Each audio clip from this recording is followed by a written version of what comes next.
Un nouveau campement humanitaire pour 1500 personnes à Calais. C'est la principale annonce du Premier ministre Manuel Valls lors d'une visite dans le Pas-de-Calais. La Commission européenne est partie prenante dans ce projet. Elle accordera 5 millions d'euros supplémentaires à la France pour faire face à la situation des migrants.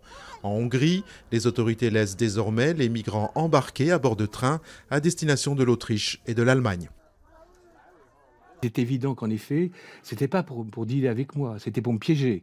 Éric Laurent, soupçonné d'avoir voulu faire chanter le roi du Maroc, récuse ces accusations.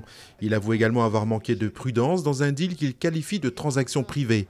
La maison d'édition Le Seuil a par ailleurs décidé de ne pas publier l'ouvrage d'Éric Laurent et Catherine Gracier. Michel Combes se dit fier du travail accompli et défend sa rémunération de près de 14 millions d'euros.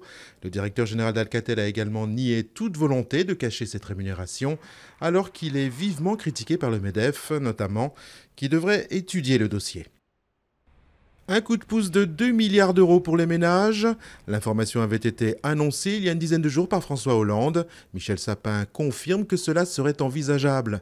La baisse d'impôt sera inscrite au projet de budget pour 2016 et sera financée par une diminution des dépenses publiques, toujours selon le ministre des Finances.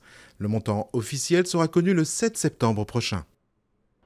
Bucarest, capitale mondiale de la musique, l'élite des orchestres et des solistes se retrouve pour le festival international George Enescu, du nom du célèbre violoniste. 2500 artistes étrangers et 500 Roumains monteront sur la scène bucarestoise pour cette 22e édition. Le festival attend quelques 120 000 spectateurs cette année.